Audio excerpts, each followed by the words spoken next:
Hey, what's going on, people? This is Mike Colleen at MikeColleen.com. I want to say welcome, tribe, to Spiritual Awakening and Cracked Female Code. As I've mentioned in a video before, I'm having a hard time finding out how to blend it. I'm really into narcissist stuff right now. But it's funny because everything I teach about narcissists is what I developed and learned from developing that course, Cracked Female Code. That was a journey that took decades to develop. So lots of stuff, technology, sciences, psychology, hypnosis, and understandings of the unconscious mind and how we communicate and process. It all went into that course. And it is a course. It's not just a book. Okay, the book is about 1% to 7% of what the course is about. So, all right, so let's get started. We're going to talk about smart people, and we're going to find out if you actually are smart. Okay, I'm going to talk to you about what smart is, and I'm going to bring up a famous character. Real person, actually. So let's get our sweet dreams going. All right. It's a little daily ritual. Got the candle going. Got to get the white sage going. Notice I'm doing this a lot faster than before. I don't like to hang out too long with this. Take a deep breath. Blow it out. Almost blew out the candle. Oh, come on. I got to trim the tip. It's kind of getting... I think when I put in the sand, oh wow, got going there. All right, so that breaks up the negative energy. All right, so I'm cooking a little pasta over here. So let's talk about what is intelligence. And if you're an empath, light worker, an energy healer, or a sensitive, or really should say sensitive person, believe it or not, you're probably very intelligent. But you've probably been beaten down by the other kind who were jealous of the fact that you were intelligent. I know I was. I was physically beaten down for a long time. I mean, it was fucked up.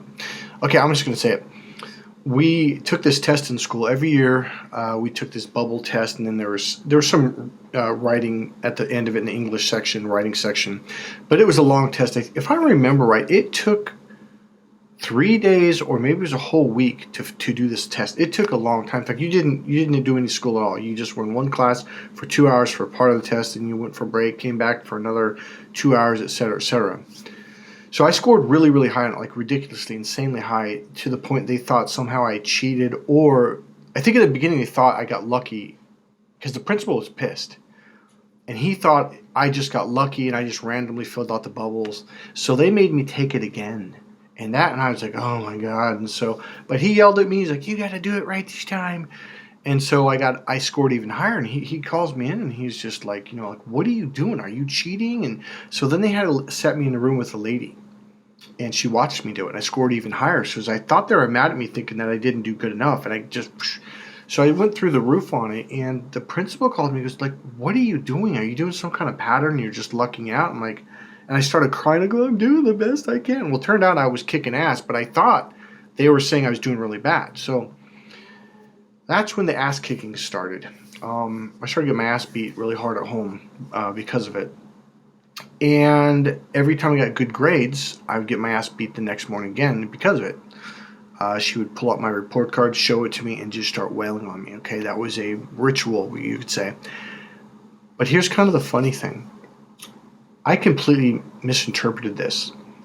I thought she was beating me because I didn't get good enough grades, and so I worked my ass off. I started taking notes and paying attention in class, and I got all straight A's across the board, and I still got my ass beat. And I thought, well, maybe it's because I got an A- in 2 classes, and then I got my grades up to A pluses across the board. Okay, so I still got my ass beat for that. So, what as an empath, as an empath, or people who've dealt with narcissists, you've had some pretty sick things happen to you. And it wasn't like it happened one time. It was just like for years and years and years and years. And then it wasn't just your family. It was people at school or your friends or your supposed friends. And then other people that were jealous. And a lot of these people, probably most of them, were narcissists. And you got the shit physically kicked out of you. You got humiliated. You got embarrassed. It was every trick in the book. Like my brother used to run in my room, and after I'd finished my homework, he would literally just rip it up, like to shreds, right?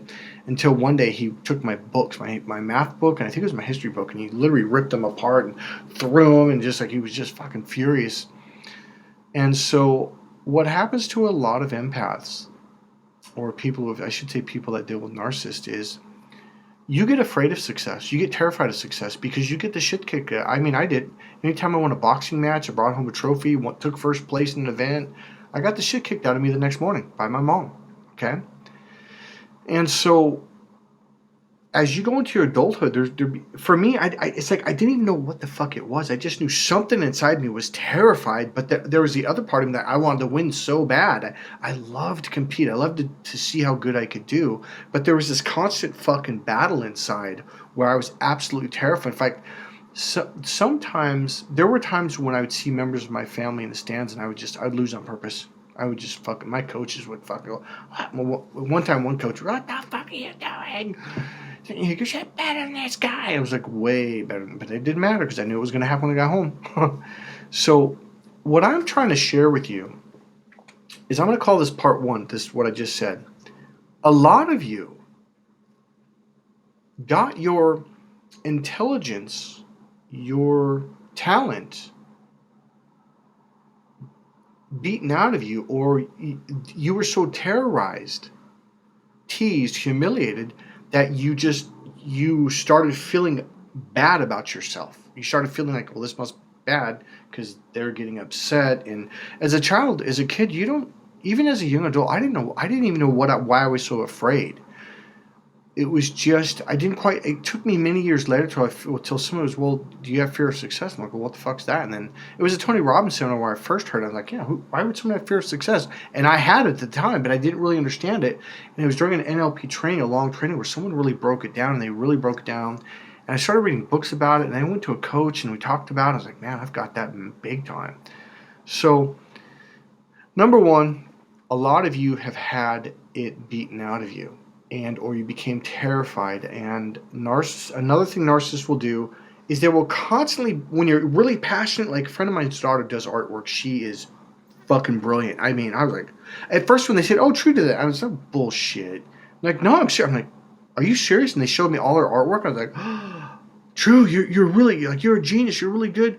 Well, there happened to be a narcissist there, and the narcissist would just like, no, she's not good, and just really bring this negative and dark energy into it, and he would then just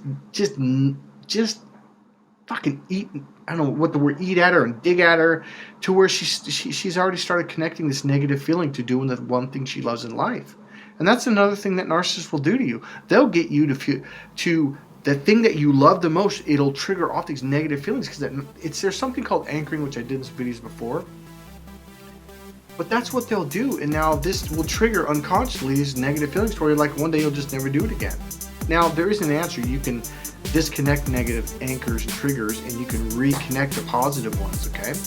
So this is part one. I'm going to go to part two. That's the part that I want to talk about, that character that I brought up. And I want to talk about, I think you're a lot smarter than you realize, and I'll talk about that in the next video.